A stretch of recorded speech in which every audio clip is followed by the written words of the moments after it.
see anybody. I'll just pretend no one's here. My name's Chloe Daly, and I'm the proprietress of Reading Frenzy, a local bookstore devoted to independent media. Feel free to clap.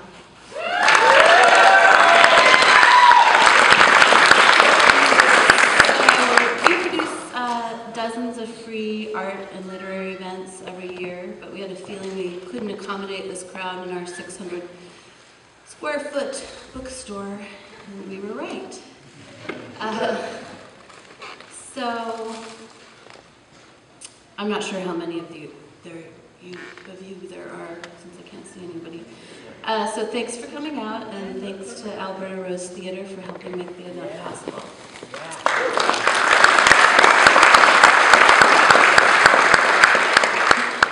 David Graeber is an anthropologist, author, activist, and anarchist.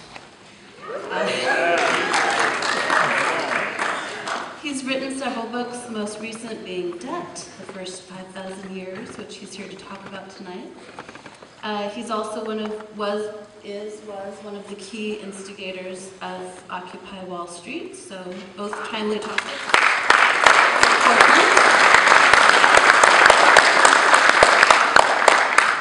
Debt, the First 5,000 Years is an anthropological history that debunks multiple commonly held beliefs about money, credit, and debt, as well as a political argument concluding, I think it's my favorite quote so far, but I have to admit I didn't finish the book last night, concluding that perhaps the world really does owe you a living, and he'll be talking more about that. So the books are for sale out front, and we're offering a special deal since you paid a few bucks to help make the event happen. You can get that back if you purchase a book tonight. And the last thing I wanted to say was don't be intimidated by the 400 pages and, 200 pages of footnotes. Mr. Graeber's writing is accessible and engaging, and what he's put forth in this book may change our understanding of both economics and society if enough of us read it.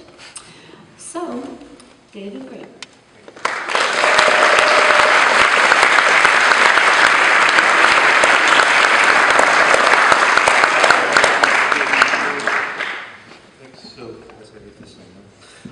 Thanks so much for having me.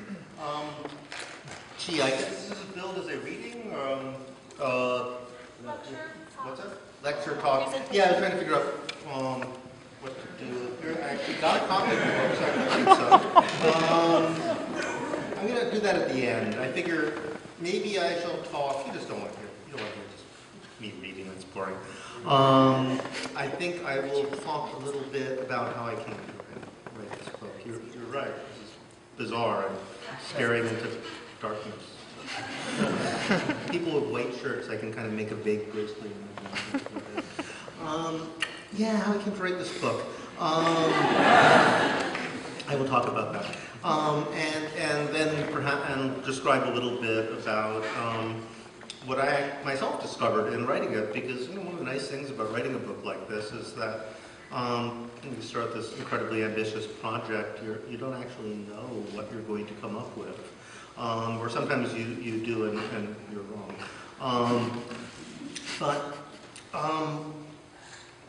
So I discovered all sorts of things, and I still haven't completely gotten over the excitement, despite having had to give talks like this about 400 times. This is my fourth today. In one form or another. How did I come to write this? I come from a very political background, but for most of my life I wasn't really all that political. My father fought in the Spanish Civil War, for example, and he lived in Barcelona at a time. He was in the ambulance corps, so based in Barcelona. He lived there at a time when it was, organized on anarchist principles. And basically run by, anarchist unions and local associations. And I guess I always thought of myself as an anarchist as a result, even though I guess he never really, he's sympathetic with anarchism. He thought it was a legitimate political philosophy. I don't think he ever really came down on one side or another of the issue himself personally. But in a way, it's almost inevitable if you grow up in a household where anarchism is considered a reasonable political philosophy that you will become an anarchist, because the way I think of it is, most people don't think anarchism is a bad idea. They think it's insane.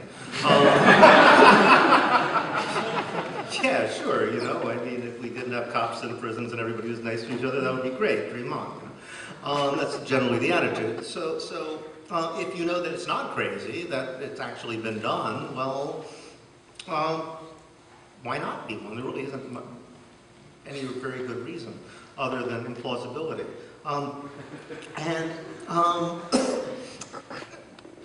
So I always liked the stories about Spain. They made a great impression on me. I think the one thing I really remember the most that really brought home to me was the fact that white-collar workers don't actually do anything.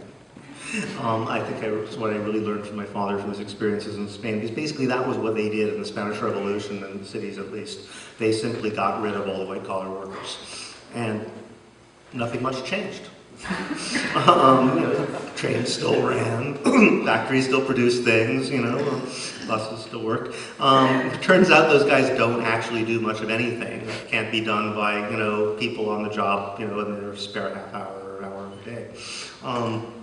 Mainly they're just there to make you feel bad about yourself in various ways. All right, so, okay, so I came from a background where, well, why not be an anarchist? It seems plausible enough. And so I thought of myself as one, but it didn't really mean much. Occasionally I'd try to get involved. This is the 80s. Maybe I just had bad luck in what I tried to hook up with. Because it was my experience that a lot of the people I met were kind of jerks.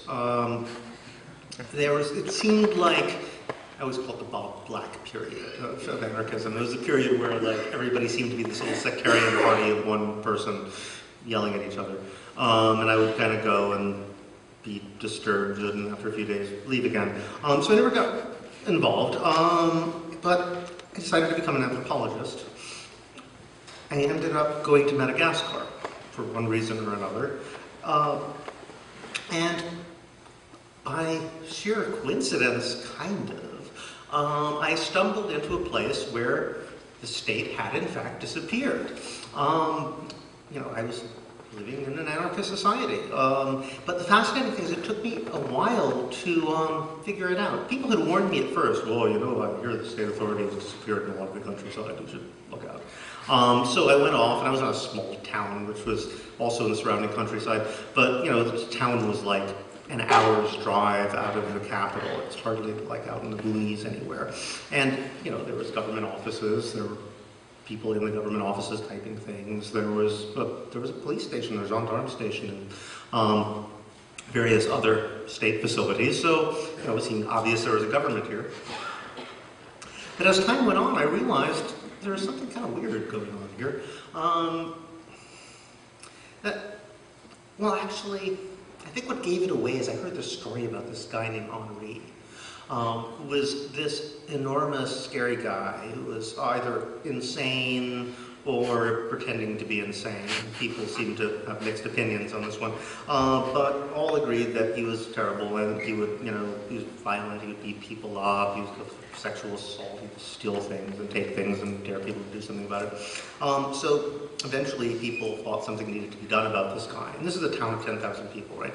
And as I learned, there seems to be this sort of basic principle in Madagascar that if you want to lynch someone, you have to get their parents' permission first. If you think about it, make sure it really doesn't happen very often. And if it does, there's probably a very good reason. So basically it's a way of ensuring that, your dad can go, or your mom can go up to you and say, look, kid, you really better clean up your act, I don't know how much longer I can front for you here. All right, so after about 3 tries, his father said, to hell with it, whatever. You're right, the guy's crazy. It's It's impossible. So they kind of sort of Frankenstein. They came out with agricultural implements, and he was injured and immediately ran into the local Catholic church and demanded sanctuary. He said, "Help, help, I'm being persecuted, I'm mentally ill." And the priest, they were going to come in after him there. So the priest eventually loaded him into the back of a van and took him off to an insane asylum, where they kicked him out 3 days later for beating up the other patients, but he never came back, so it kind of worked out. But be this as it may, you know, when I was hearing the story, I suddenly realized, wait a minute, there's like a police station right over there, you know? Why didn't they do something about it? And they were like, yeah, but have you seen Henri? Like, he's enormous. I don't want to fight him. They have guns, you know? Shoot him. I mean, come on. So there seemed to be this idea that, you know, it really wasn't any of their business. And I eventually figured out the police basically were there to keep the highway open. And they wouldn't go off the paved road. So what this meant is, like, unless you're actually in the town itself, you know, first of all, nobody was paying any taxes. Police would not come. The paved road is very limited. And even in the town, you know, they wouldn't do much.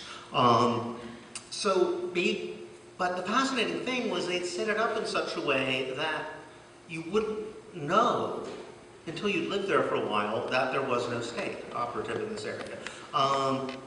You know, because there were people who seemed to work for the government. Later I learned that they weren't really being paid, and they even had to buy their own paper to fill out the forms, you know, because the government was basically providing nothing. But they were keeping up appearances, you know. And, but you know, part of the idea, I guess, like, there's a sort of traditional mode of resistance. I mean, Malagasy are masters of passive resistance. So these guys figured out that, well, I mean, under the French colonial period, for example, they were trying this sort of thing. Their basic approach is, like, if somebody shows up and wants you to do something you really don't want to do, the first line of defense is be nice to them, give them coffee, agree with everything they say. When they go away, pretend the incident never happened. What guy? No, nobody came through telling us anything. And, you know, there's layer on layer of defense that these guys have developed. And it didn't work that well under the French. Suddenly, when the French government went away, it was working better and better. The IMF was basically cutting the budget. They just simply cut police to the rural areas as they figured people were running their own affairs anyway. They weren't getting any taxes out of it to speak of even before that. What eventually happened is that, you know, the government effectively dissolved, but they were still playing this game of making, you know, this sort of tacit deal, like, we will never embarrass you and make you feel like you're an important person who has authority as long as you don't actually try to exercise it in any way. And, you know, so everybody was playing along with this illusion state that didn't actually exist. So it was an interesting test case in a lot of ways. In fact, I find it a very compelling argument to use to people, again, who one of the most common arguments against anarchism is that, well, you know, I mean, you can't get police because people will just start killing each other. This is considered self-evident, right? No evidence needs to be produced. Well, you know, actually, no, this can be empirically tested, and that doesn't happen. I mean, there was a case, you know, police went away, nobody killed each other, I mean, any more than they did before, which isn't very much. Pretty nonviolent society. And I think there's many places in the world like this, by the way. I mean, where states have disappeared, but we don't know because, you know, people are too, sometimes if you are a rebel, you know, you realize that the stupidest thing you could possibly do would be to put up a flag and say, ha ha ha, I'm a rebel, we're autonomous now. Then they kind of got a crap on that. No, government, you know, I'm sure there's lots of places like that in the world. Anyway, so it makes you think, like, okay, well, if that's not true, and there are cases like Somalia, but, you know, come on, Somalia is a case where the government broke down while people were already in a civil war. So, you know, for every case like Somalia, which you hear about because there's violence, you know, there's probably a dozen like Madagascar where nobody even knows. All right, so you have this happen. Well, you know, it makes you think, well, wait a minute. What is it about living under a state, under someone else's authority, under the constant threat of violence if you break the rules, that actually causes behavior that makes it seem self-evident that people would behave violently if there wasn't such structures. Because in fact, if there aren't such structures, that's not how they act. Anyway, okay, so there I was in Madagascar. I come back, I get a job, I'm teaching at Yale. One day I walk out of class, and there's a newspaper box that says, excuse me, says martial law declared in Seattle. Which is what most people in America say at that time. And, you know, soon enough I discovered that the social movement that I'd always kind of wished would exist but didn't actually had formed during the time that I wasn't paying attention. I immediately, thank you. This is my fourth of it today.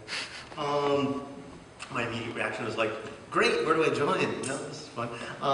So I got involved in the Direct Action Network in New York. And there are, I guess, two things that really kind of really surprised me, and which I've been trying to think about how to deal with ever since.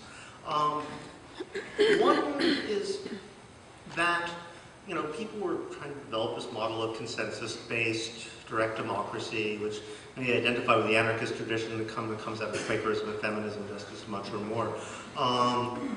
But anarchists have really adopted it because it's a type of process that could work in a society without coercive enforcement of decisions. And, you know, it was a wonderful thing for me, but I suddenly realized that, you know, that is what people were doing in Madagascar. And that's how decisions had traditionally been made in Madagascar for, you know, 1,000 years, probably. And one reason I hadn't been completely able to understand what I was seeing when people did that at the time was that it was so natural to people that, you know, nobody really talked about it. It was just how you do things. Whereas us, as Americans, even though we thought we lived in a democratic society, you know, how many of us have really had any experience sitting down with a whole bunch of people making a collective decision on an egalitarian basis, you know, maybe when we're ordering pizza or something. Not very often. You know, I realized that because we didn't know what we were doing, we had to like think about it very self-consciously, and as a result, it was possible for me to understand retrospectively. Oh, that's what that guy was doing. You know, he was blocking. You know? So that was one thing. I realized that, you know, we were just desperately trying to figure out things that people, places like that, you know, this totally comes naturally to them.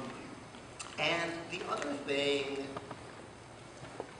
that sort of complementary disturbing thing I figured out, more disturbing, was that, you know, a lot of these groups, they kind of define themselves against kind of a group like the Direct Action Network, the kind of group that we were trying to not be, what we thought of as our opposite on the political left.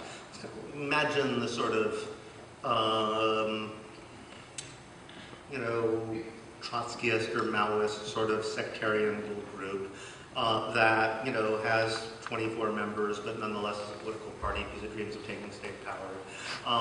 You know, it's got an intellectual leader who has always right about everything and get kicked out if you disagree. Okay, you know all that.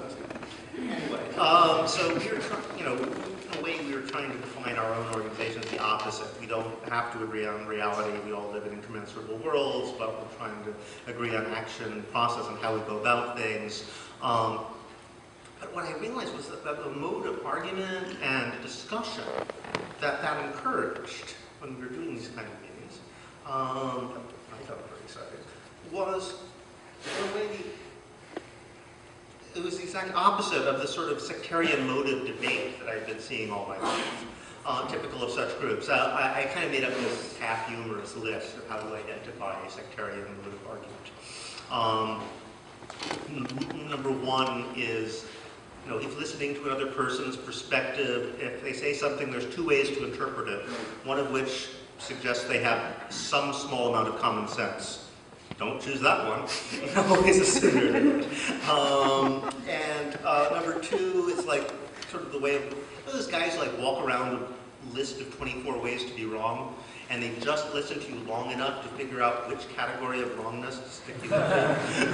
That's the other one. You know, it's like, oh, you're a cooperativist. You think, and then they start lecturing you about what you think, because they don't need to listen to what you say anymore. Okay, so that's number 2. And the third is, of course, you know, treating like minor theoretical differences as terrible moral flaws. Like, you disagree with my interpretation of Bartleby the Scrivener, you're a racist. Okay, so,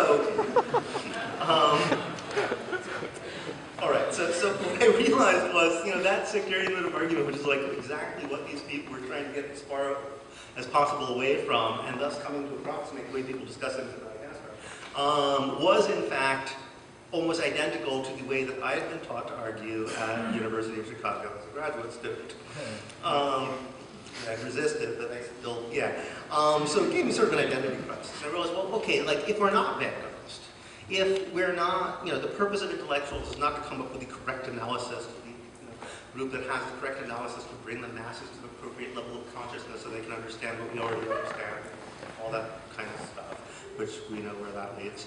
All right, if we're not going to do that, well, what is the role of the intellectual in these other types of social movements? And what can we actually contribute?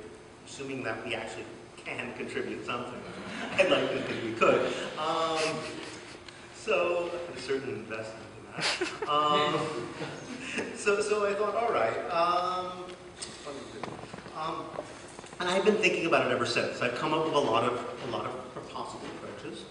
I wrote an ethnography of direct action because I kind of realized that, you know, we're very good at showing people why direct democracy and direct action are compelling, but like explaining it to others, we're not that great at. And I thought just by ethnography could actually be useful in sort of teasing out the underlying principles that people are entirely aware of what they're already doing. I did that. Got in trouble for it, but it was a good book. I wrote this thing called Fragments of Anarchist Anthropology. I wrote a whole bunch of things. But I ended up writing this book on debt. And it's really part of the same, in a way, it's all inspired by one question. What is the cause of the terrible moral power that debt has over people? The idea of debt. And I start the book with a little anecdote. It starts, I'm at Westminster Abbey for some reason. I was in this party for Westminster Abbey. It's kind of a long story. And a garden party. It was curious. It was a special. Father Graham was the priest who invited me.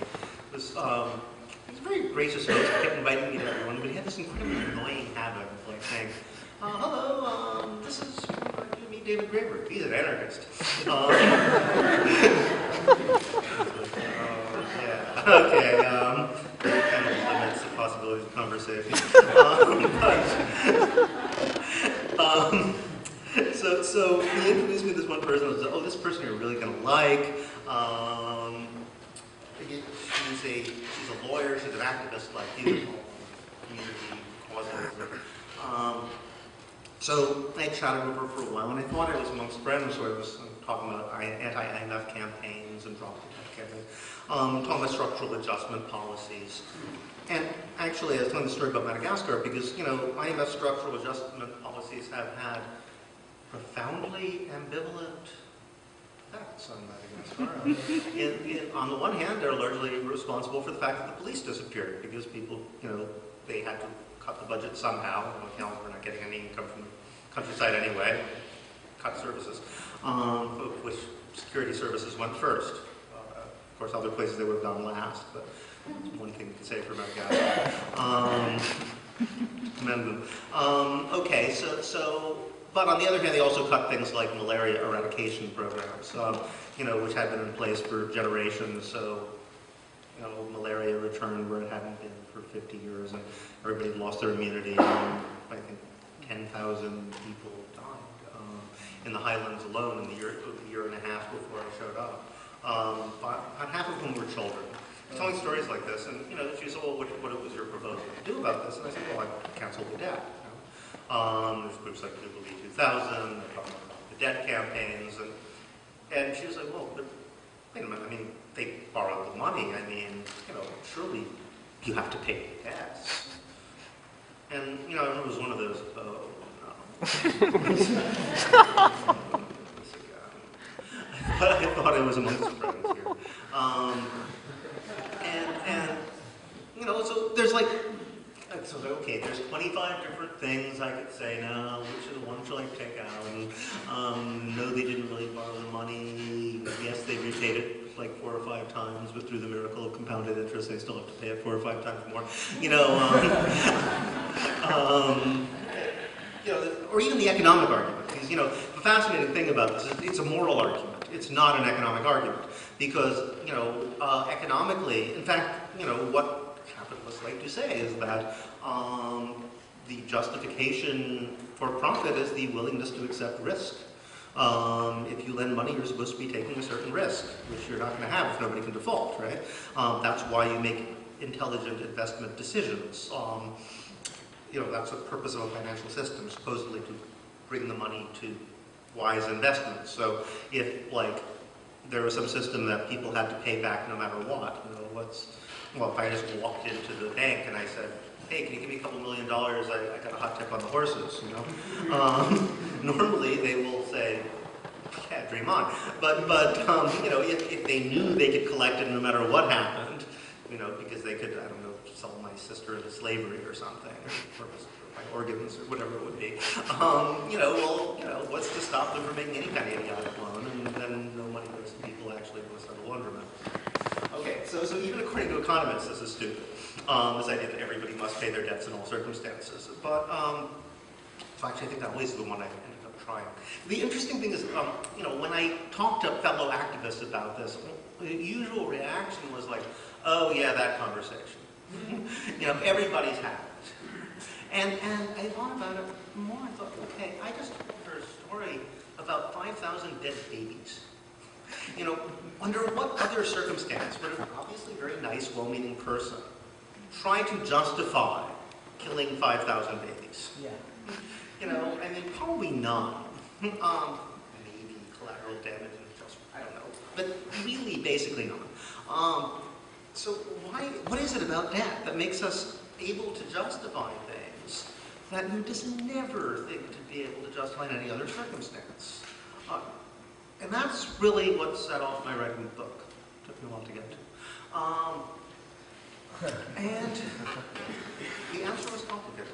And one of the things I discovered quite very quickly is that there's been a profound moral ambivalence about debt pretty much throughout human history, as far back as we know to go. I mean, some of the first written records we have are actually accounts of debt. But it's always double charged in the sense that, you know, pretty much any place you look, there is both the notion that morality and paying your debts are kind of the same thing. It seems that our national wealth is very widely distributed, much more than I realized. Sorry.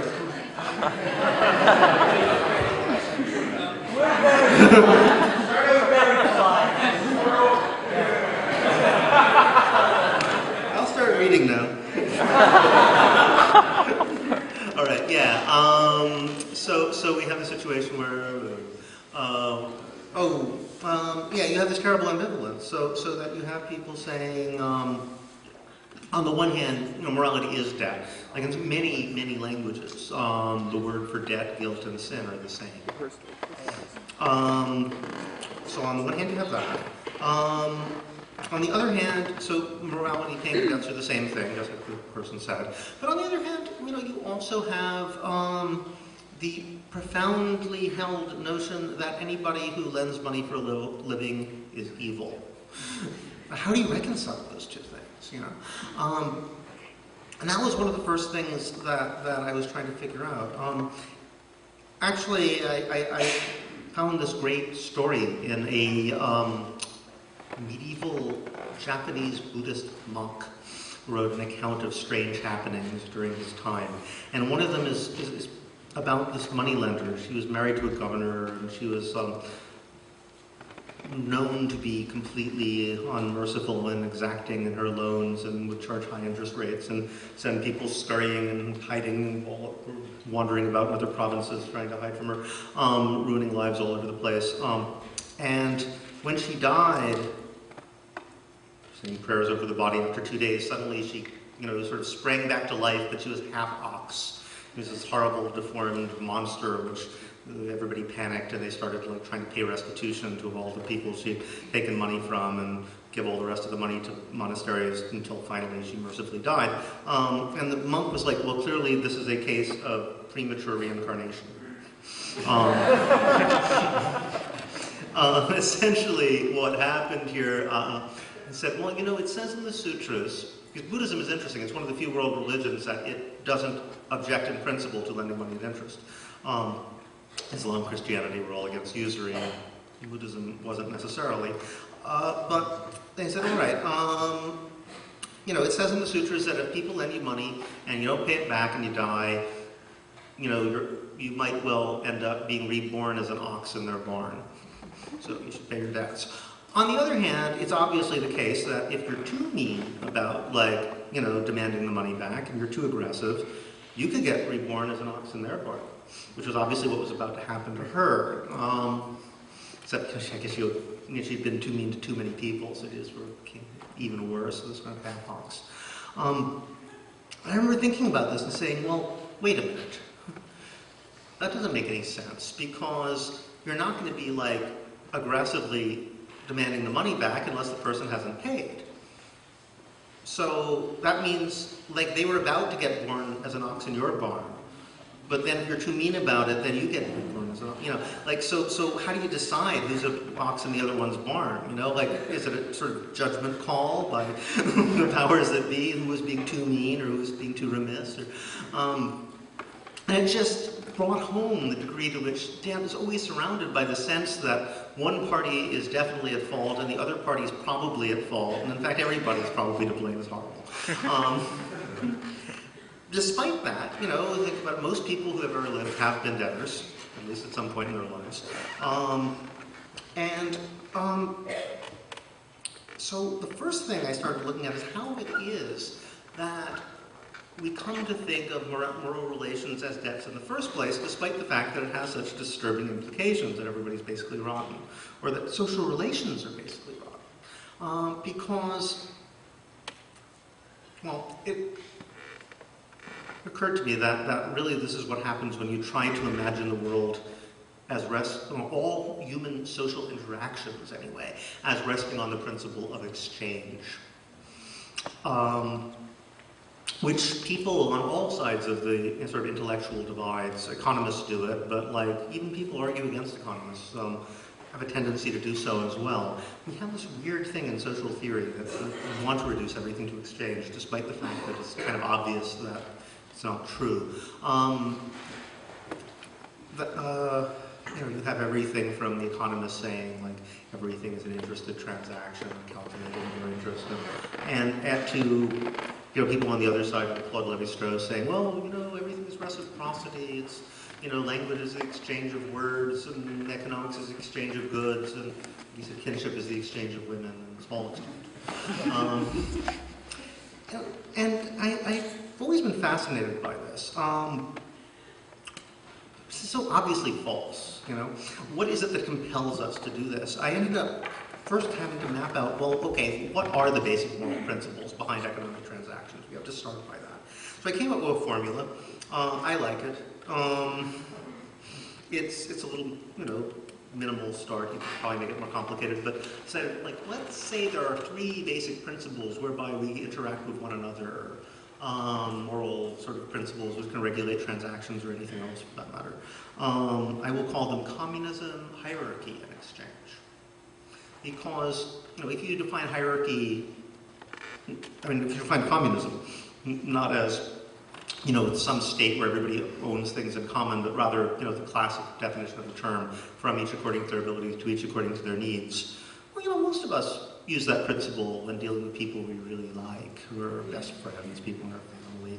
And all societies are based on a minimal level of communism. capitalism, in the sense that, if the need is great enough, like, I'm drowning, or the cost is small enough, like, you got a light.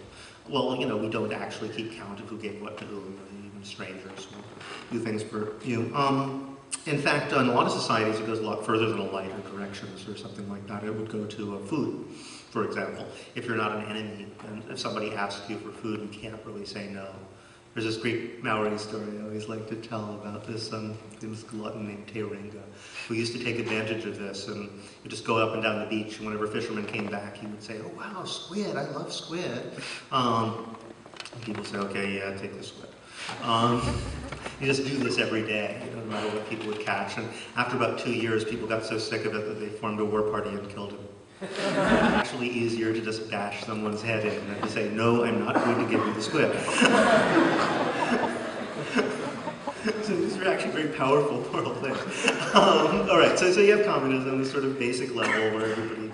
And it's a practical thing, too. That's the thing about communism. We have this idea communism doesn't work, but, if you define it this way, it's often the only thing that works. So that's why, corporations, like if I'm working for a corporation and I'm fixing a leak in the pipe and I say, "Hand me the wrench," the other guy doesn't say, "Yeah, what do I get?"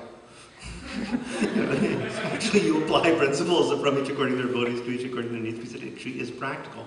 I wanted to make an argument, actually, that capitalism is actually just a bad way of organizing communism. We're all communist, basically. Sociability is essentially communistic. But, all right, so you got communism, you got exchange, and immediately becomes easy to see the difference between exchange. Communism is egalitarian, but it's based on the idea that you treat people as if they'll always be around. You're communist with people like, your mother, your best friend, you act as if they'll always be there, so you don't really need to keep track of who gave what to who. Exchange is the opposite. It's between equals, but it's temporary. I give you this, you give me that, we walk away, we have nothing further to do with each other. So that if we have not completed the transaction, there is a debt, and that's where debt occurs. But, it's all meant to be restoring the equality you had before, but then the problem is you don't have any relations at all. And then finally, there's hierarchy, and this is actually, nobody ever talks about this. It really annoys me. This is the most obvious example of lack of reciprocity governing things. People will give the example of, well, what if you give money to a beggar? They're not going to give you anything back. They might expect you to do it again. I gave money to the United Farm Workers once, and I never heard the end of it.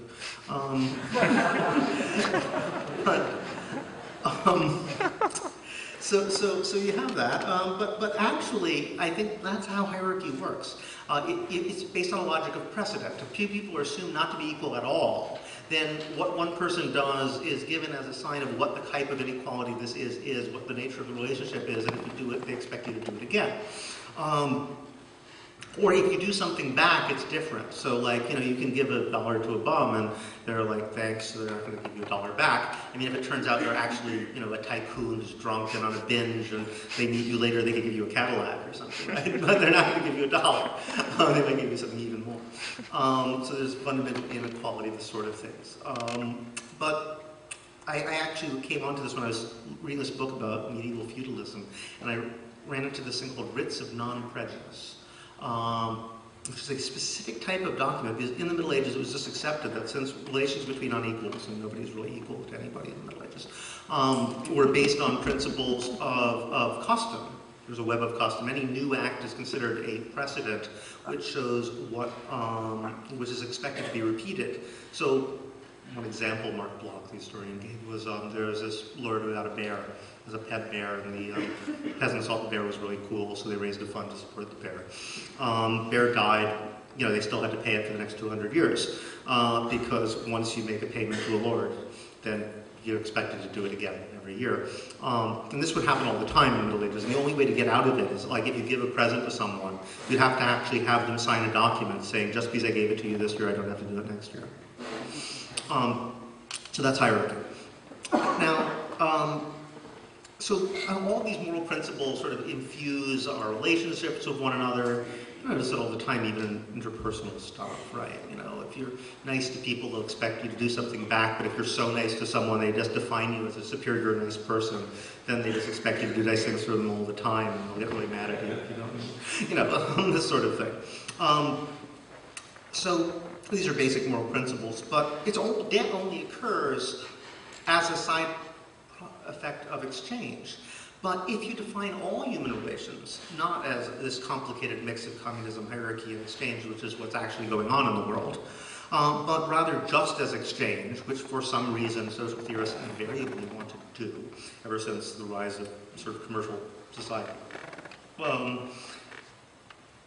then what happens is, if people have ongoing social relationships, then it's because there's an incomplete exchange.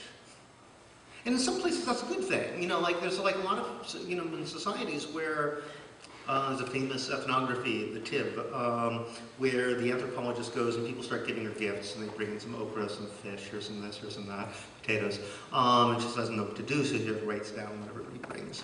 She's like trying to figure out, somebody adopts her, takes pity on her, and says, well, you are supposed to give that back, but you can't give them something of the same value as what they gave you. You have to give them a little bit more or a little bit less. Because if you give them something exactly, you know, worth exactly the same as what they gave you, then it's like saying, yeah, whatever, I don't have anything to do with you anymore, bye. You know, so everybody has to remain just a tiny bit in everybody else's debt, and that's society. So it can be okay in a circumstance like that. But, you know, obviously there are your very closest people with whom you share, very distant people, but in that kind of middle range, it's okay. But, you know, if all relations are suddenly reduced to exchange, then you only have relations to people if there's an incomplete debt. And that means that, like, you know, one party is definitely to blame, and probably both of them are. So social life itself is somehow bad and corrupt, which is, oddly enough, what a lot of, you know, religions and other people do conclude in very commercial societies. So life is sin. And words for sin, as I say, and debt and guilt tend to overlap. Here's the interesting thing. So there's one question, you know, debt becomes raised. The other question is, how do we frame debt in the way that we do, as necessarily something that's impersonal and quantifiable? This has to do with the origins of money. And I can't tell the story in great detail, but I will say this much. Everything we are told about the origins of money is completely wrong. I mean, I kind of knew this. I'm an anthropologist, and you know, you read an economics textbook, it'll tell you the same story that people have heard a million times, right? You know, once upon a time there was a Neolithic village, and people would have to swap things, and they'd say, well, you know, I need a cow to slaughter for a feast. I'm going to get that cow. I'll tell you what, I'll give you 27 chickens for that cow. No, how about 30, 35? Going. You know, once you figure out how many chickens are willing to take, you know, you swap. But like, then it happens one day that he doesn't want any chickens, or anything else you happen to have. What are you going to do? Damn, we're going to have to invent money. No, really, this is the story everybody learns when you're a kid. So first there's barter, and then there's money, and then there's credit, and eventually you've got securitized derivatives, and you know, it all goes on. And there's a basic problem with this story, which is that, like, anthropologists have been going around the world for 150 years at least, trying to find a place where people say, tell you what, I'll give you 37 chickens for that cow. They don't exist. Which is interesting because, you know, like, people have come up with an awful lot of different ways to organize, like, local economies. But, you know, there's a million things they do, but they never do that.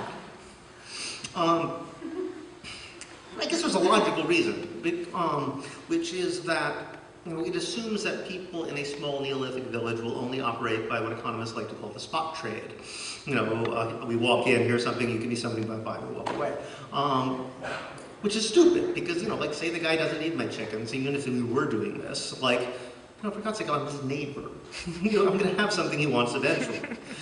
It's a silly, so the logical thing would be to give me the cow and then like, haha, you owe me one, which it's nice to have your neighbors in your debt.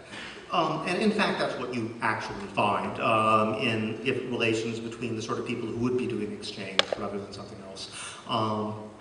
They're usually neighbors of equal status. And what actually happens is it's like the praising the squid. You walk in and you say like, wow, that's a beautiful cow, It's like, so you can't not give it to them. It's like, oh, right, fine, take the cow. No, it's a gift. Don't even think about giving me anything back. And of course, now, you owe me one. And something like a cow, there's usually big ranks of types of things. Like a cow is a kind of equivalent to a really nice necklace or, a canoe. And a chicken's sort of equivalent to something else.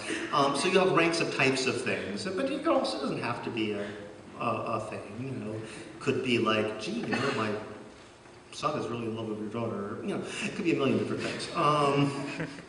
Or it could be I just like to have the guy on my dad. It makes him nervous. It's all caught in social relations. And this is what economists are trying to do. They're trying to eliminate social relations. Let's imagine people are just about the stuff. So, that attitude where people are just thinking about the stuff and walking away as soon as possible is something that's only possible once you invent money and have markets. So it's really like taking these motivations which are created through markets and then using them as the reason why markets develop. It's sort of like saying that we invented the game of chess because we already had a desire to checkmate each other's kings. But that's what we're taught. But then the question is, how does that turn into actual money? Money being, able to say exactly how many 37 of these equals 2 of these. That's the first thing money does. And the answer seems to have nothing to do with trade. It really can't. Because, if somebody gives you a counter gift and you don't think it's really adequate, I give you 10 chickens for your cow and think we don't owe each other anything anymore. I might make fun of you and say, mock you as a cheapskate, which is devastating in a small society. But I'm not going to come up with a mathematical formula to say exactly how cheap I think you are. On the other hand, say we are drunk and I am mocking you as a cheapskate and blows are exchanged and someone's ear gets cut off. There's a whole other thing. And this is the situation where actually you do start having to quantify, because in such societies they might not have markets, but you often find extremely elaborate schedules of fines and penalties for different things. And that's exactly the sort of circumstance where people aren't least likely to be compromising and understanding. My ear was just cut off. That says 27 heifers for that. And I want them now, and really good ones, or this means war. And a few at least. And in the situation of violence and potential violence, suddenly people start getting really exact. And in fact, if I don't have heifers, then I have to figure out something, and we have to figure out how many silver plates equals heifers. And that's what you actually find when people start figuring out these sort of quantifications. Early medieval Welsh and Irish law codes are actually a classic example of this sort of thing, because they didn't actually have markets where you could buy stuff, most stuff. Some types of agricultural products you could probably buy, but most of the things in a house you couldn't buy, silverware, cauldrons, but they had the exact law codes mapped out exactly how much everything in a house would be worth, so you could figure out how to do compensation for fines, which were mostly about insulting somebody's honor. They had this great system where everybody's honor was measured, and if you do something dishonorable, you're demoted, and you have an honor price. And if somebody insults you, then they have to pay your honor price. Even if they kill you, if they kill you, it's like 12 cows for killing you and 24 cows for insulting you, not killing you. So you need to be able to make these calculations. And that seems to be where money, in the modern sense, seems to first emerge. So it's caught up in violence.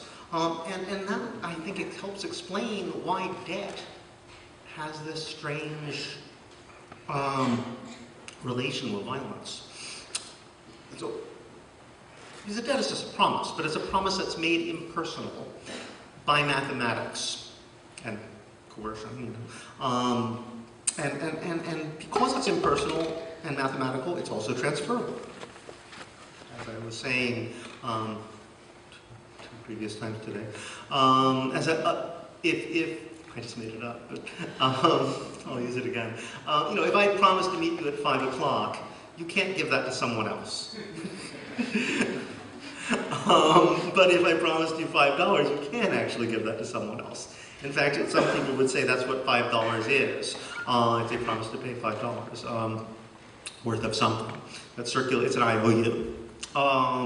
Actually, that is what money is. Just a little known fact, a £10 note here. This is back in the UK. Money is actually circulating government debt. Most people don't know this. The Bank of England was created in 1694 when a bunch of merchants loaned some money to the Queen, or King William II? Third. King William III, he wanted to fight a war, it's always a war. And they lent him some £1.2 million, and he said, okay, great, you can take that money I now owe you and lend it to other people in the form of banknotes.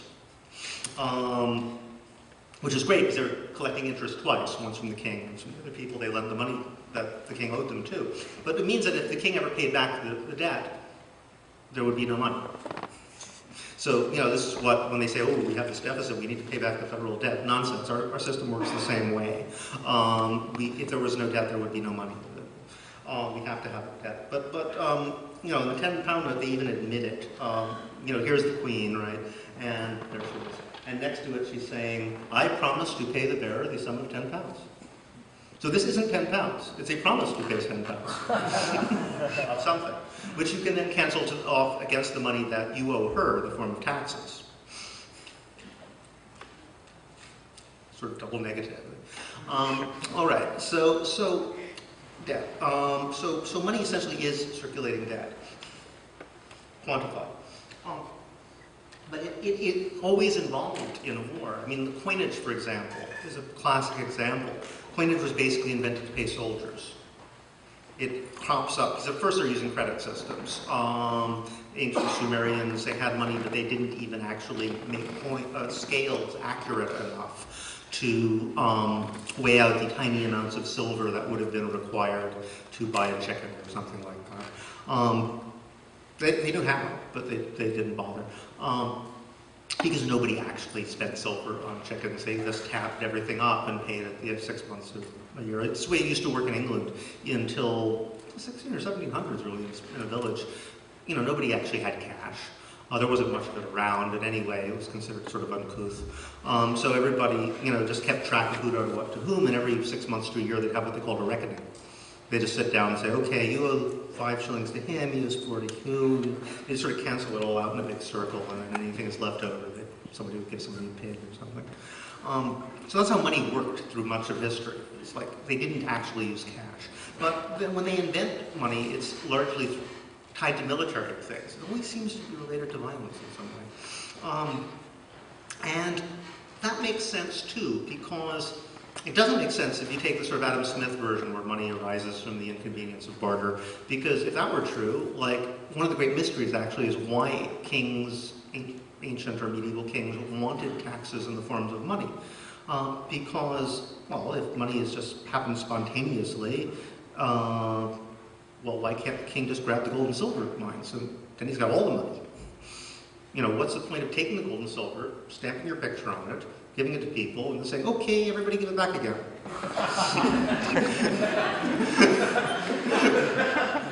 Think about it, it's kind of arbitrary. Well, it doesn't make a lot of sense unless you realize that feeding an army was really, really hard under ancient conditions. Basically, here you have 50,000 people, they're all sitting in the same place. What are they going to eat? Basically, anything within walking distance is going to be gone in about 2 weeks. So unless you are going to hire another 50,000 people just to feed them, you have to figure out something. And soldiers are likely to be looting and pillaging, that's what they do, and there are people most likely to actually have lumps of gold and silver, which might be used as a sort of abstract measure of exchange but isn't actually used in transactions. You have credit systems. But, okay, who wants to extend credit to a soldier, right? they're the stupidest people you would possibly want to extend credit to. They're heavily armed, and they're probably just passing through anyway. So, but they got these little lumps, right? And so the logical thing to do is, you have like these little market systems that are probably already happening near where soldiers are. So you take the gold and silver and say, okay, I'm going to stamp my picture on it, I'm going to give it to the soldiers as their pay. Now everybody in the kingdom has to give me one back again. Voila, you have created a market system in which everyone in your country is employed trying to give soldiers things they want. And constant. And draw to a close, I won't do a reading with this,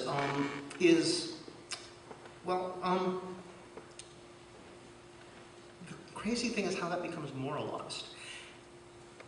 And because you find throughout history, the sort of great world religions really come up in response to this creation of impersonal markets, which has to do with military operations. Almost all the great world religions start as anti-war movements in one way or another. And sort of trying to come up with a logical, sort of opposite to the logic of the market. If we're going to say, here's a space where we just think about how to get as many things as possible for ourselves and don't care who other people are, what they need. Somebody else is going to say, okay, here's a space where we think about why material things aren't important, and it's better to give than to receive. I mean, it's almost logical that it will happen, and indeed that is exactly what happens. You see coinage invented almost simultaneously in the Eastern Mediterranean and China and in India, apparently completely independently. Socially, the same sort of thing is going on. You're getting these standing armies. And in exactly those times and places, you see the rise of the great world religions. But in every case, these world religions start with a sort of moral quandary about debt. They say, well, what is morality? Is it not paying your debts? And they say, no, it's not. But they always have to start that way.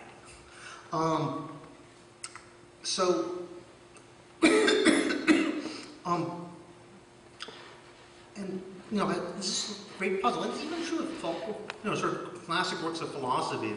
People have read Plato's Republic, some of you, I'm sure. I remember how it starts. It starts, what is justice? They ask, what is justice? And this rich guy's name is Kephalus, which means capital. He says, oh, come on, simple thing. Justice is just a matter of telling the truth and paying your debts. And Socrates says, no, it isn't. That's ridiculous. What if somebody, I borrow somebody's sword and then they go violently insane and want it back to kill people. Of course I won't give it back and I'll probably make up some lie as to why I can't, So that doesn't work. And they're like, okay, well, fine, something else then. And the rest of the book is trying to figure out what. But that happens over and over again. They start, what is morality? It's just debt. It's just paying your debts. No, actually, that doesn't work. I mean, in the Brahmanas and the sort of Hindu scriptures, life is a debt you owe to the gods. And by the time they're done with it, it becomes obvious that no, it's not. Actually, the idea that you could be in a relation of debt to the entire cosmos is itself absurd. The only way to realize you're not in debt is to realize you are part of the cosmos. The solution in the biblical stuff, it starts the same. Words for sin and debt are the same. In Aramaic, this is true. Actually, the Lord's Prayer actually reads, forgive us our debts, just as we forgive our debtors. This whole trespass thing was added later. Which is interesting if you think about it, because, we don't forgive our debtors, do we? so it's kind of a way of saying, yeah, you deserve to go to hell. But it might be good to you anyway. All right, but debt forgiveness is what's sacred, not the debts themselves. So in every case, they start by saying morality is debt, and then they say, well, okay, except now it's not. Well, why is that? I think the best conclusion I could come to is that debt is the most effective means ever developed to take a relation of arbitrary power and make it seem more, not only moral, but to make it seem like the victims are the ones who are immoral. If I am a mafiosi, I definitely understand this. I'm a conqueror. I come in and I say, okay, I conquered you, I could have killed you and I didn't, therefore you owe me your lives. I do expect payment for this. But, I'm a nice guy, I'm going to let you off the hook for the first 6 months, and after that we can make a deal.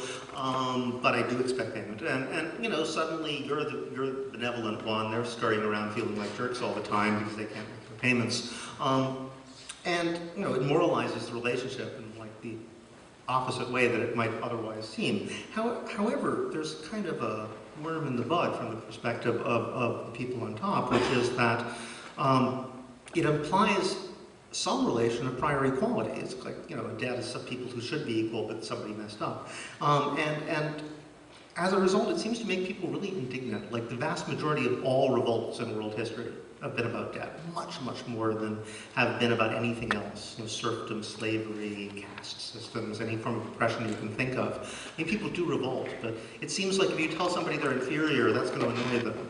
But if you tell people you should be my equal, you just messed up, that's going to really annoy them. And you know, as a result, I mean, Moses Finley had this famous line that you know, there was basically one revolutionary agenda in most of human history, which is like, you know, cancel the debts and redistribute the land. That was pretty much it, in that order. But once you know, once someone says you're in my debt, you know, you're a loser, it's kind of hard to come up with any other response. But well, yeah, wait a minute, who owes what to who here? Which is in fact what people have said throughout world history. But the moment you do that, you are in fact accepting that morality and debt are the same thing. You know, you're suddenly bought into the master's language.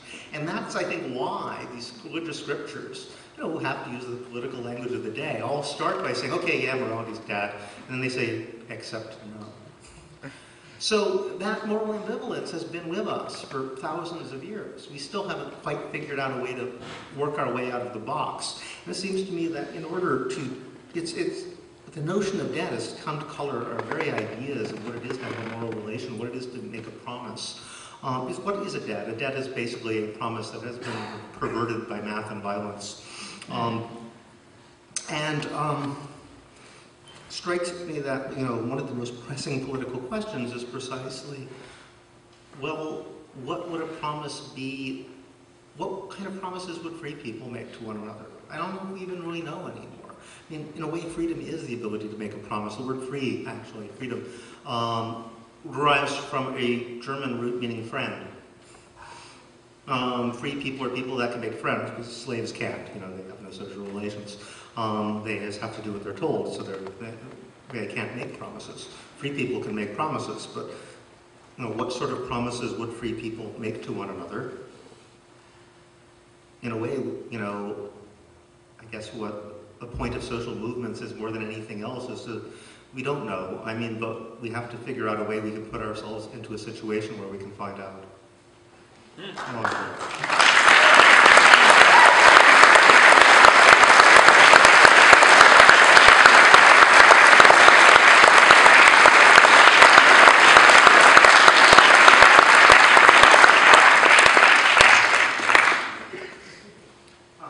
I can see you again. Okay, anybody want to ask something? Is this working? Someone else want to do the Okay. facilitation element? Yeah. So,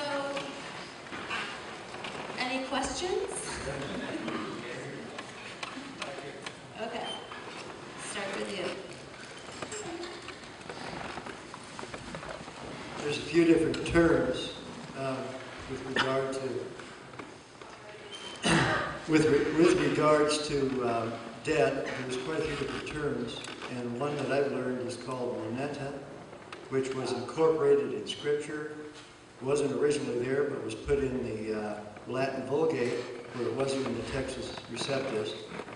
And also, those same terms in the Spanish language would be dinero and moneta, which is dinero would be the coinage or the currency, and moneta would be the coinage, or vice versa, one of the two. I might have them turned around. But I understand the term moneta was originally a pledge to a goddess. Yeah, that goddess of memory. Yes, so it's a death pledge or a mortgage. And I'm wondering, the last term is that which is known as currency as opposed to money. Do you make a distinction between the two? Yeah, I mean, indeed, because, well, you see, one of the fascinating things about economics is that economists don't actually have any consensus whatsoever as to what money even is. Which is weird, because you'd think if there's anything they'd have down by now, that would probably be yeah. But, and one of the questions is money basically currency, or is it something else? The sort of predominant sort of one that comes out of the myth of barter through Adam Smith is that it is currency, that money begins as a medium of exchange, and then secondarily becomes a measure of value and a store of value and all these other things. There is the alternative perspective, which is, the chartalists and other people that say, no, it is a form of memory, it's a form of recording debts, it's a way of measuring proportional values. Anything that enables you to say that 17 of those equals 3 of these is a form of money. And it doesn't have to be currency. Those guys are considered by mainstream economists to be kind of the marginal wingnutty kind of guys. I mean, they're not considered crazy. There are people who teach this. There's like a couple departments where they're post-Keynesians sort of like use this a lot. But they're definitely marginal, despite the fact that, as archaeologists and historians point out, every tiny bit of evidence we actually have indicates that those guys are right. So no, money doesn't have to be currency. One of the interesting questions is, and currencies can mean different things too. I didn't go into this, but like anthropologists, they used to call it primitive money, which is a terrible word. I call them social currencies. A lot of the currencies that you see in marketless societies are actually used to rearrange social relationships, and not maybe secondarily to buy things, or maybe not to buy things at all. And are therefore not used to measure proportional values. So you have all sorts of different principles converging. I mean, I think one of the problems is simply that the question of what is the origin of money is a stupid question. It's sort of like saying, what is the origin of makeup, or, of music? There's some things that are just going to happen a million different times for a million different reasons in a million different ways, and combine and recombine. What is the origin of math? And because, the idea of measuring how values relate to one another and then figuring out ways to allocate them is going to happen in a million contexts. It can't be uninvented either. The question is rather, how it relates, what place it has in society and how it relates to other things. So yeah, I think one of the problems is people start with currency rather than money. Okay, there were a few. Okay,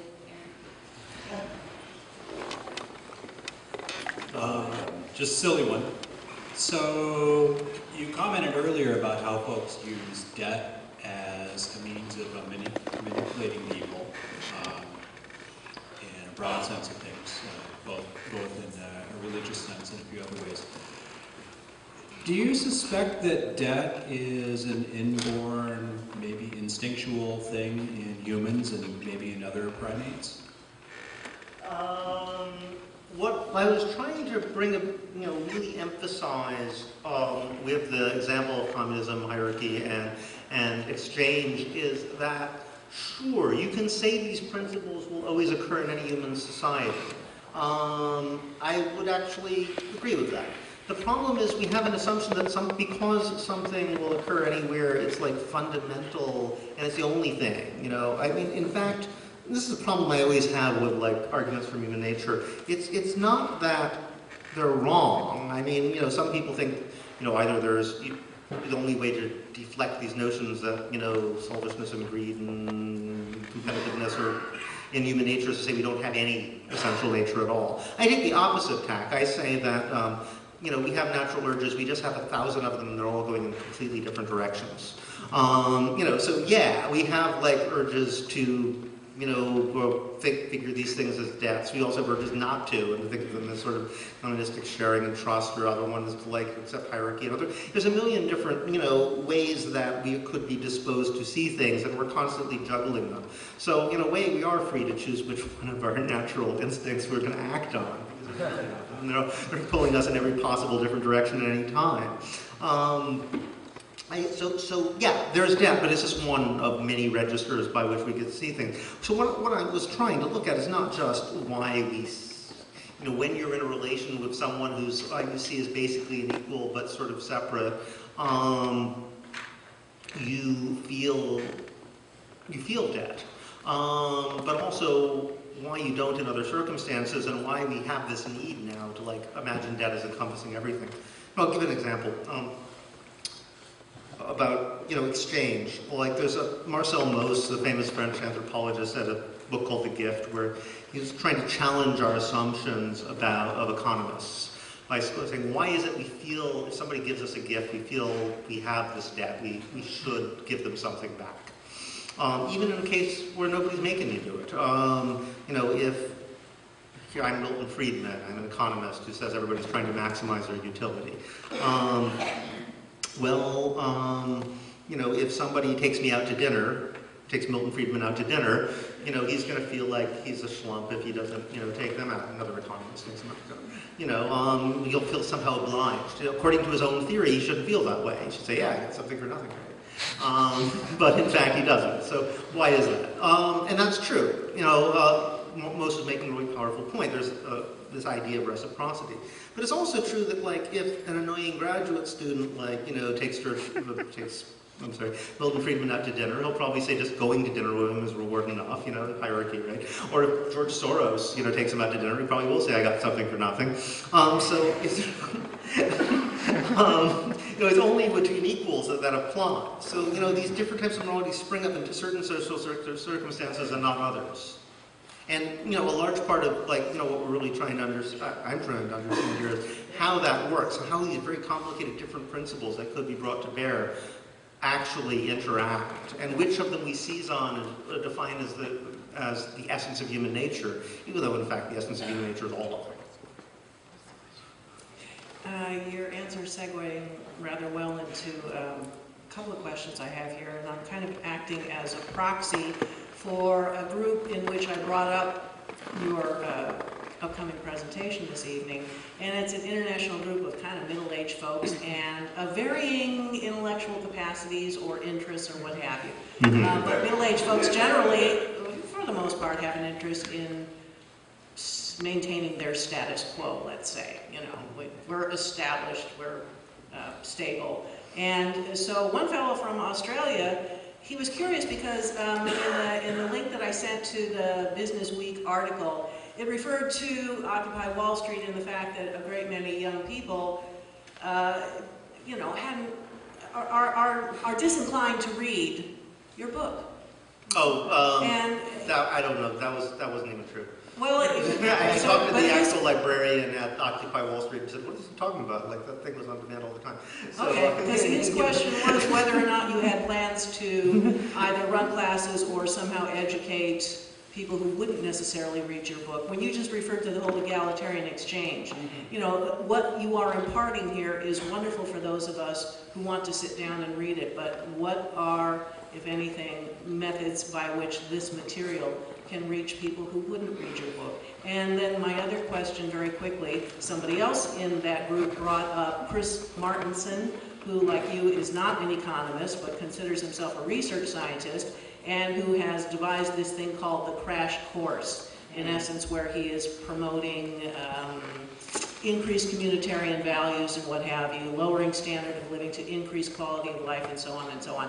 It was all news to me. I'm just like running around like a chicken with my head cut off today, reading and finding out things and such. So the question, along with whether or not education can be provided to people who aren't going to read your book, would be, what, if anything, do you see as a parallel between what you're talking about and somebody who's simply trying to take a practical method of approach to the shit has hit the fan, and here's what we need to do about it now with regard to global debt?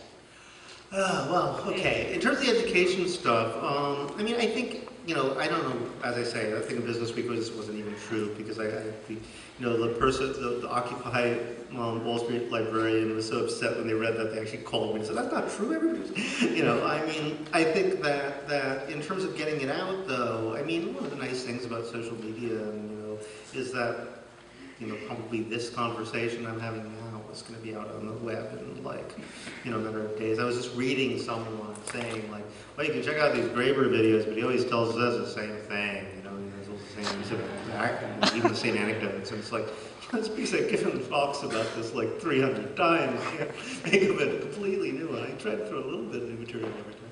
But, you know, in other words, these things have gotten out, and people, you know, like, so people do get it that way, and I try to, like, do this stuff in every format and every forum I possibly can. I mean, you know, it's one of the sad things about teaching for a living is that it takes up all your time, so you can't do real teaching. I was just thinking, like, if I get a big book contract or something like that, what's the first thing I'll do is reduce my teaching load so I can actually teach. Take part in some autonomous educational event. You know, where they get you is time. You know, that's, this is the problem. It's you know, no discussion I've ever had has been allowed that capitalism, you know, it would that's the only thing half the audience would know about it before they've read it, and, you know, it will color how they read everything else. I do make a suggestion about a jubilee. Yeah, I say it would be nice. And I say, you know, basically hit the reset button on the economy would be a good idea conceptually, as much as anything else.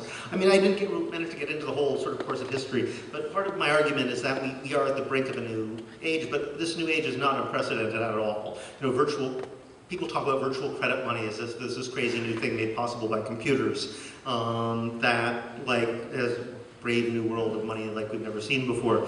No, virtual credit money is the original form of money. You know, that came first. Coins came later, 2,000 years later. And of course, nothing ever happens the same twice. But, you know, over the course of history, you do go back and forth between virtual credit money regimes where everybody kind of accepts that money is basically an IOU, to periods where you have actual use of coins and tokens of currency of one kind or another, to periods where it goes back in the Middle Ages and it goes back to like money again.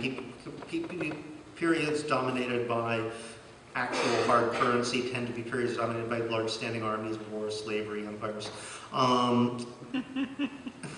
Hopefully that's ending now. Of course, the periods dominated by virtual credit money tend to always have some sort of institution which exists to make sure things don't go out of control. Because, you know, if money's just a promise, what's to stop people from making crazy promises and, you know, the whole thing going haywire, which, as we know, can happen.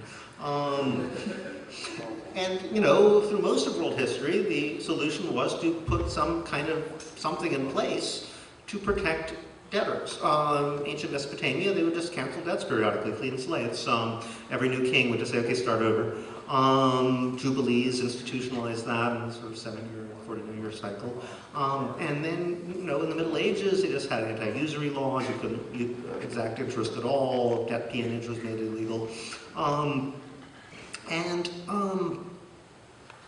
You know, this time around, what do? The first thing they do, instead of setting up some huge overarching institution to protect debtors against creditors, they set up the IMF and things like that, S&P, things like that, which are basically huge overarching institutions to protect creditors from debtors. They just do it completely backwards. You know, what's the result? Well, you know, what's the great social nightmare that, like, you know, if you're a Confucian in the Han Dynasty or you're Aristotle or Hammurabi or someone like that, and you're trying to imagine, like, utter, complete social breakdown, how it's going to happen, it's always the debt crisis. You know, everybody becomes indebted to the 1% of the population that actually has the means to create money, and suddenly, you know, people start losing their land and losing their flocks, and they're reduced to nothing, and all they can do is sell themselves into slavery, you know, first their family or themselves. Well, you know, if Aristotle were alive today, he would probably find the distinction between being so indebted that you sell yourself to work for others and being so indebted that you rent yourself to work for others to be something of a legalistic distinction.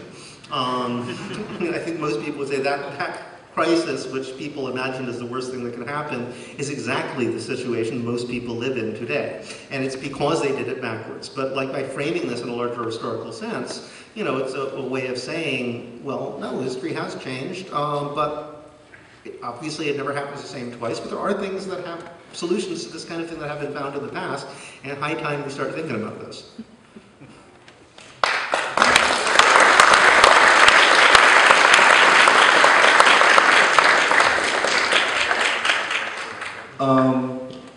I've got two totally unrelated questions to each other, but the first one is, when I went to school, I first was studying economics, and then I ended up going into biology and kind of more hard science stuff. But I wonder if you have a comment on this phenomenon I've noticed where economics, despite being on much more disputed ground as far as what is actually known, as opposed to something like chemistry or biology, I get the impression that in the economics departments, people feel much more confident that they actually know what's going on in the world than someone who's dealing with chemistry and chemicals.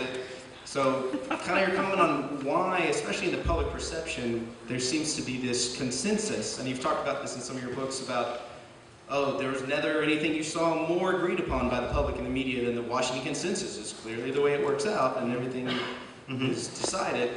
So that's one question, and the other one has to do with your anarchic principles, and you've talked about if you try to set up an anarchic system, but then you actually have to fight a military that's run by a state. The states are much better at, waging warfare. Yeah, they are. Yeah. Well, it seems in politics, how can you ever escape that? Because that's the ultimate thing. If you can't protect yourself from military domination, how can you? Well, okay, the answer to the second is easy. Obviously, we're not going to fight the 42nd Airborne Division in the end. Of course. Anyway, they got nukes. But if you look at history, when revolutions win, it's rarely through combat. I mean, sometimes there's a little involved, sometimes none. Basically, anarchists win when the guys they send to shoot you don't do it. Even the Russian Revolution, there were whole armies that just deserted. That's what's got to happen. So yes, if it comes to violence and organized violence is what they're good at. It's about the only thing they're really good at. But for that very reason, they're not necessarily that good at coming up with really convincing reasons why a bunch of kids should shoot you. So I think that would be their weakness.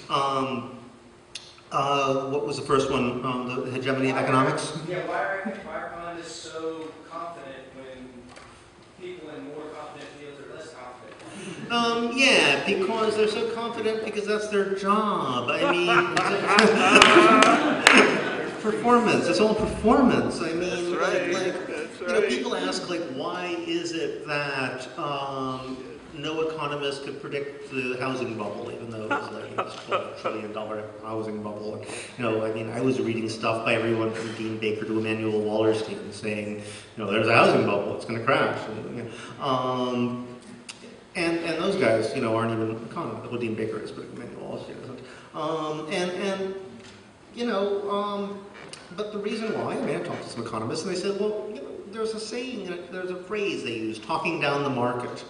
You can't talk down the market, that's like a sin. So, your job is not just to describe something, your job is to create that thing by saying it's there. Of course that's the definition of a bubble, but they're the ones who are enabling the bubble to happen. In a way, the political principle, what is politics? Politics is, I always say politics is that one domain of human existence in which behavior that would otherwise be psychotic is actually effective. In the sense that, if I were to convince everybody in the world that I could breathe water, and I tried to do it, I'd still drown, right? But if I could convince everybody in the world that I was king of France, I would be king of France. That's really all it is. King of France is the guy who everybody thinks is the king of France. As a result, and I think the political principle has overtaken economics, and that's how you get these bubble economies. Well, all we have to do is say the money's there, and people will believe it, and the money's there. And in a way, it's pervaded all social theory. We have theories of performativity and power creates reality, and both on the left and the right. The right people think it through. They have their own theory. They don't need Foucault, but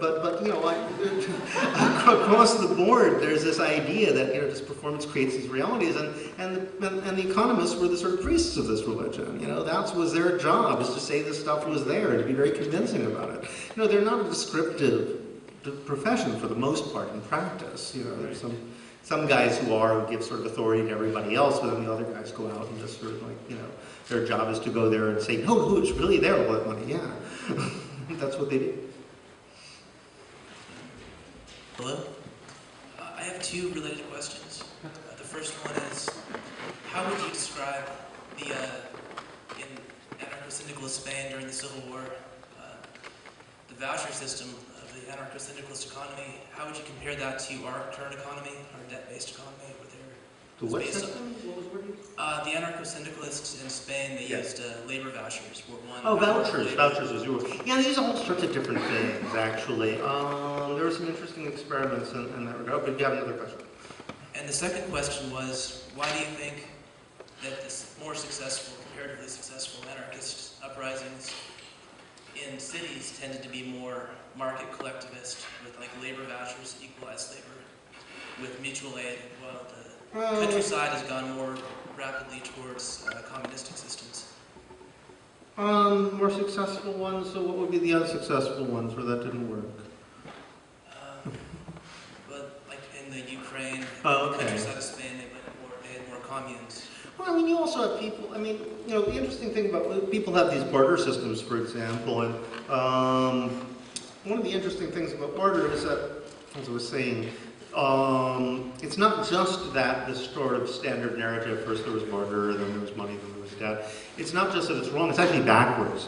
When you do have barter systems, it's because you have people who are brought up using money who are suddenly don't have any. Like in Russia after the collapse of the Soviet Union.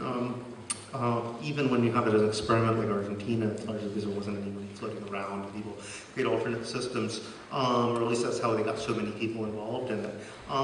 So a space opens up where you have people with certain habits and dispositions and they know how to do things in a certain way.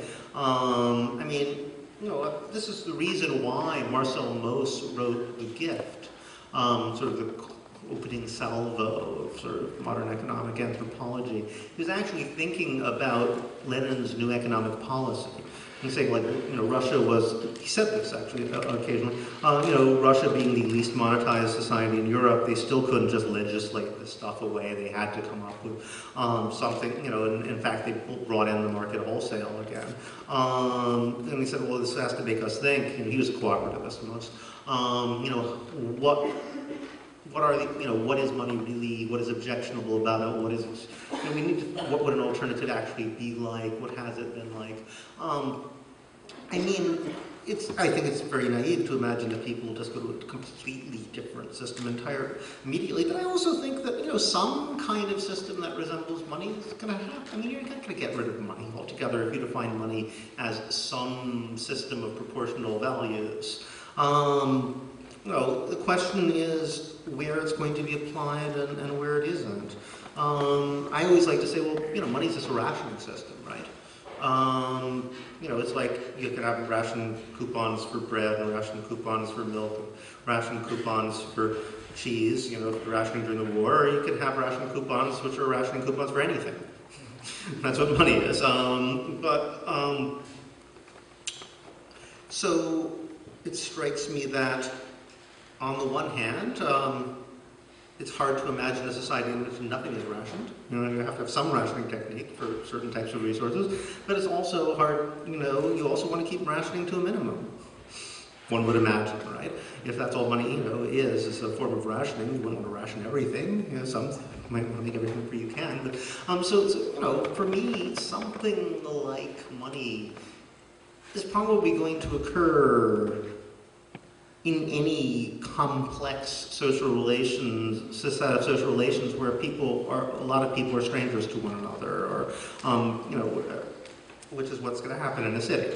And in fact, one of the things I was trying to describe in the book and counter in the book is this assumption that the moment you have anything that looks like it's a part of capitalism in any way, it's this kind of pernicious evil thing which will destroy everything, because it's just somehow we're so disposed to go crazy as soon as the money is there that we're going to, you know, like destroy all our nice relations if that happens. In fact, you know, the connection of violence and debt and money reveals, what it reveals to me more than anything else is that the one difference is they assume that the basis of the whole thing, the market, is just an extension of mutual aid to strangers.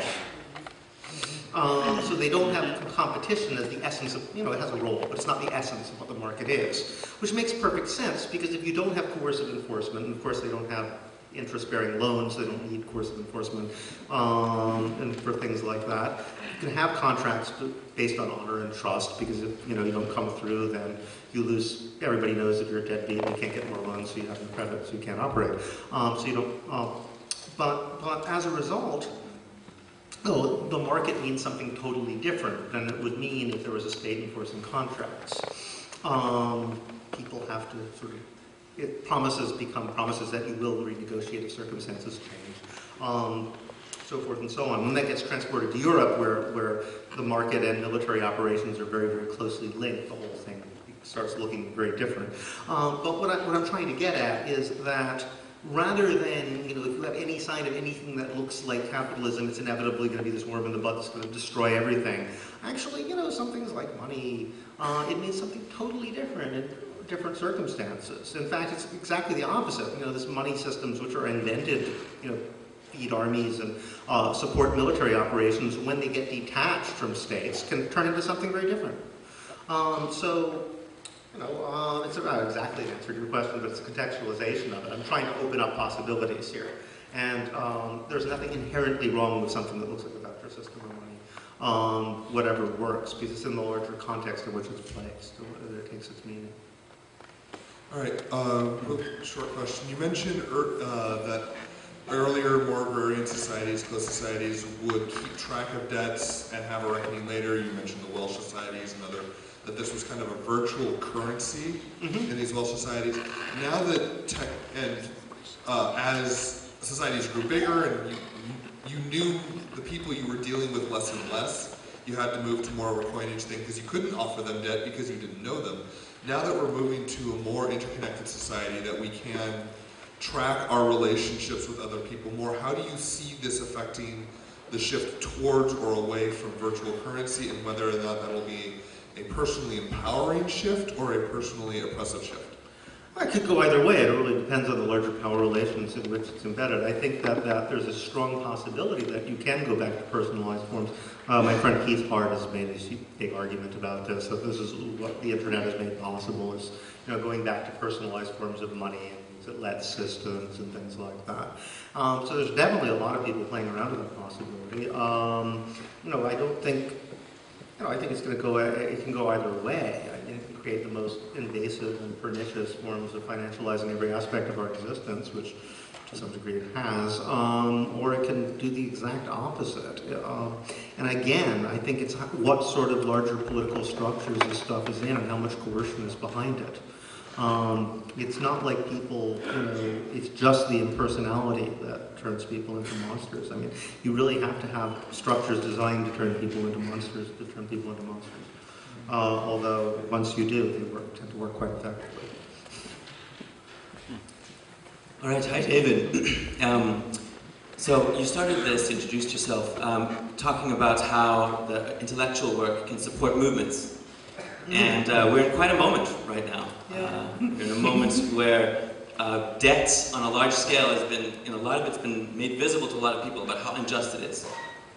People wouldn't have expected to say that. And as it's starting to be delegitimized, it's also starting to be kind of organizing structure and infrastructure, bringing together different kinds of people with the capacity potentially to start structurally and systematically refusing to honor debt, refusing to honor mortgages. That'd be nice. And so I guess part of my question here is, you started writing the book even before the real financial crisis. Yeah, just before. Yeah.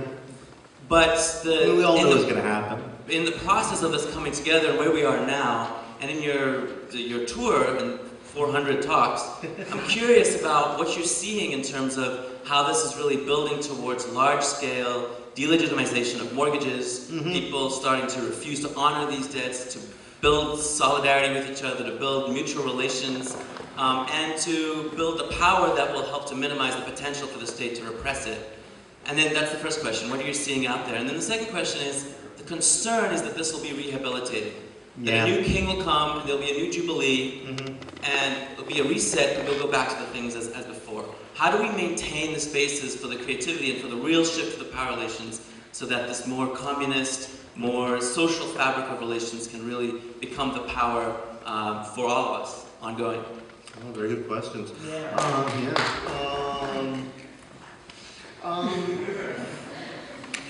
Well, I wish I knew the answer. I would say this. It's very funny that I realized something was going on over the summer. I was sort of wearing two hats alternately. I was trying to publicize the book, to Noble House, having me out giving talks and all the time. And, when on the days I had off, I was, working with the people who were organizing Occupy Wall Street. And I didn't want to, have them overlap too much because it seemed like, I didn't really talk about the debt book that much when I was doing the activist stuff, just because it seemed, like use a social movement to promote my book. That's kind of cautious. But it's kind of hard to keep them apart because every time I gave a talk about debt and there's any number of young people in the audience, 2 or 3 people would come up to me afterwards and say, "Do you think there's some way we could get a movement going about student loans?" I've been really thinking about this, and it just happened over and over again. I realized that this was a real issue. And I wrote the book. I wrote the book quite intentionally to sort of to keep open what the audience was. So I wanted this to be something which could be used as a tool by activists, by people trying to reimagine society or to critique existing structures in new ways, contextualize things in new ways. But at the same time, something that, if I'm actually part of the power structure and I'm saying like, maybe the jig is up in some ways, I have to think of something radical to do before they start hanging us from trees again. We thought we got over that by the 20s and 30s, but now it's back, They're thinking that way. And there are increasing numbers of people in the elite, because now that I meet these guys, because financial people read this book, it's surprising how many people who really are totally part of the ruling class are sort of saying, all right, well, capitalism had a good run, but I can see how you're saying it might be pretty much over pretty soon. What do you think the next thing's going to be? Maybe we can get on top of that.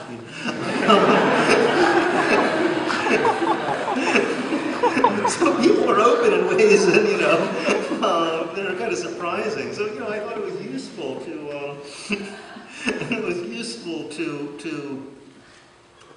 frame it that way. But I do want, mainly I don't really actually think that those guys are going to,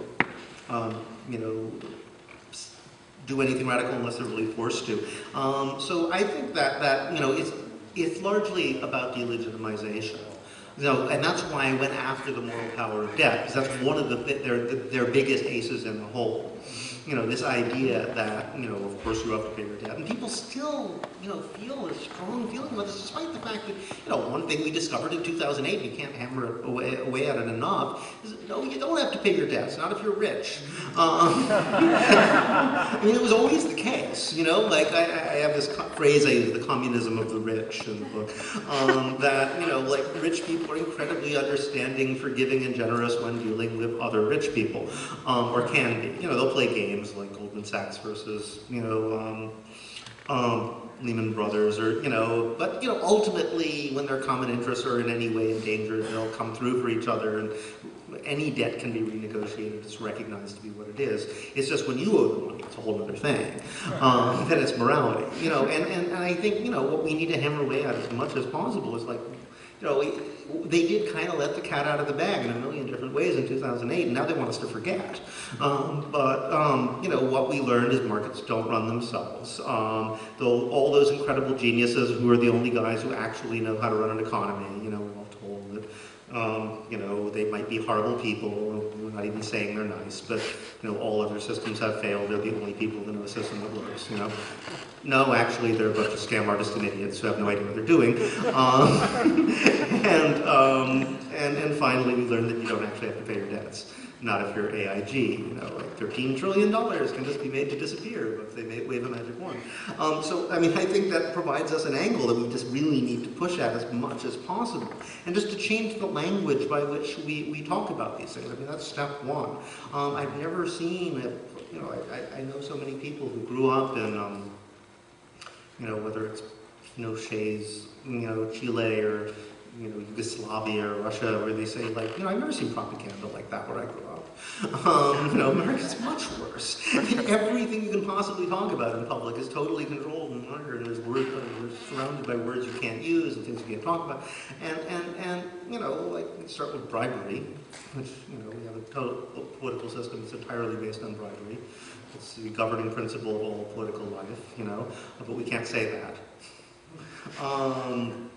And so I think that's, one thing I was trying to do in this is to open up like a way that you can get other things in there and start talking about all the things you're not allowed to talk about. It's worked really well in places that I didn't expect. This is a fun fact about this book. This book was a #2 bestseller in Germany. Which is crazy because it's not out in German. Imagine a book in German being a bestseller in America. Yeah, and I was trying to figure out why, and I realized that, again, the elites know they're in trouble. They have to do something radical, but they kind of tied themselves into knots, preempting any possible objection to what turned out to be insanely self-destructive policies. So they kind of know that, we don't really want to destroy the euro and, destroy the EU because, it's the basis of our entire society. But we box ourselves into a position where we can't forgive the debt. If you're an economist, a heterodox economist, and you come up with an argument, they've already got you covered. They know exactly what to say. But I think the reason why this took off so much in Germany is because they don't have anthropologists in Germany. Because colonial empire was taken away in World War I, so they never really developed colonial anthropology. So they don't have anthropologists. And you come in and say, well, there's this anthropologist who says that is actually, they're kind of like, well, that's completely out of left field. I'm not really sure what to say about that. So it allowed people in the elite, who wanted to have some weapon to use to undermine the accepted language, which was boxing them into a corner they didn't want to be in, gave them an excuse. So in terms of how these things can be deployed, I think that's one way. But in terms of I think the most important thing we need to do now is this work of delegitimization. And, the work is, in terms of the political system, which is based, as I say, completely on bribery, we're halfway there. I mean, what is the congressional approval rate? It's 9%. It's it's never been so low. If you ask an average American politicians, you will hear obscenities very quickly. So one reason I'm hopeful about anarchism, in this country is because everybody says, well, democracy is a form of government, we need to move away from democracy. And I'm like, no, I don't think I do. When most people think of democracy, they're not thinking of government. Because, think about it, if democracy was just a matter of choosing politicians to run government, all Americans seem to like the idea of democracy, all Americans hate politicians, and they're kind of iffy about the idea of government.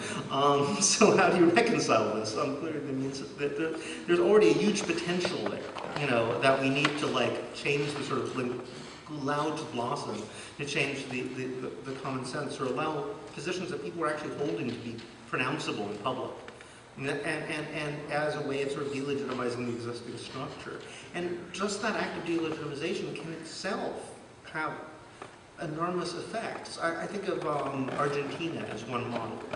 Argentina, they didn't try to seize government power. They basically, que se vayan todos. So, the slogan was, all politicians are bad, let them all go, forget it. As a class, they're useless. We'll just carry on without them.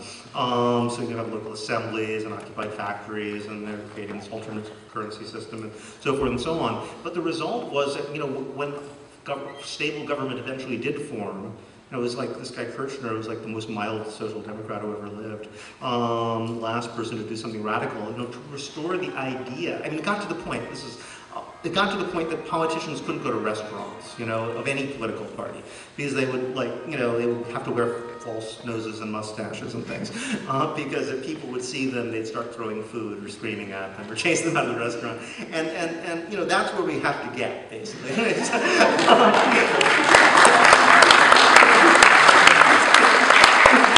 The class is utterly delegitimated, and then they'll have to do something radical, like a jubilee. I mean, this is what I say when they say well, Occupy Wall Street, you need to come up with concrete proposals and lobby. It's no, No, I mean, we don't have to legitimate ourselves. They need to like show why they're relevant to us. We're the people. You don't have to.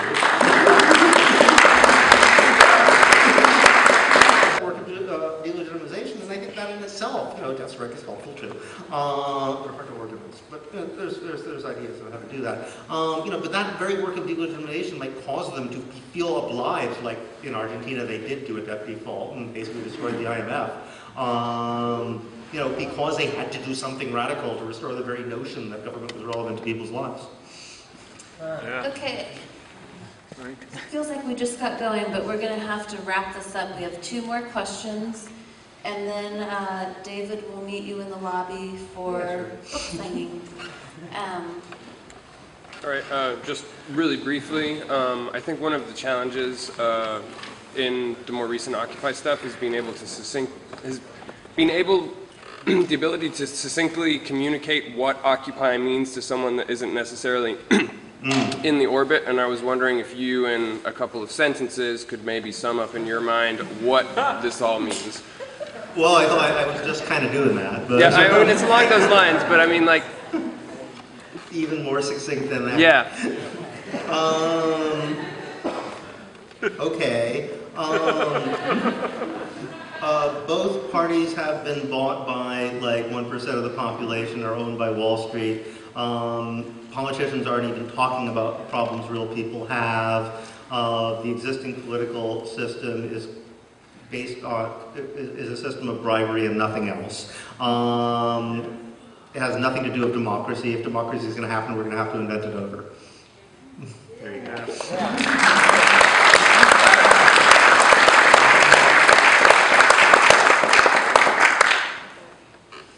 I was wondering, like, how confident you are on like states like Somalia, where there's like very clearly no government in place, but it's fallen. There's a lot of little governments in Somalia.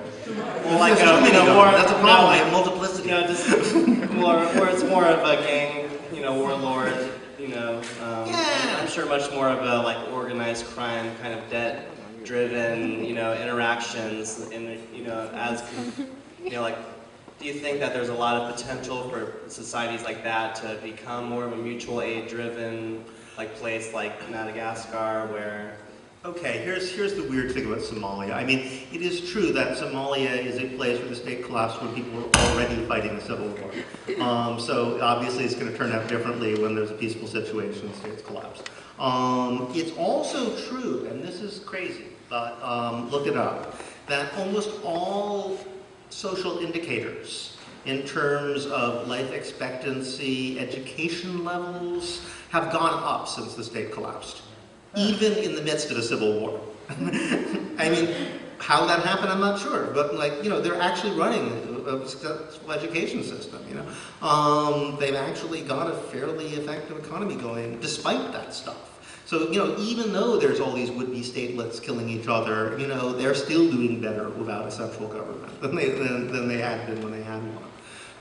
It's true. I was reading with this pirates, talking about this guy who was went to jail as a pirate, and this is how I started looking into it, and they're saying, well, his mother was complaining because he didn't come back from high school, and they wondered where he might be off with the pirates, and it's like, wait a minute, who's running the high schools in Somalia? There's no government. But there are, all these things are operating somehow. So even in a case like that, it was like the worst case scenario for the breakdown of the state, they're actually doing better than they were when they actually had a state. Go figure.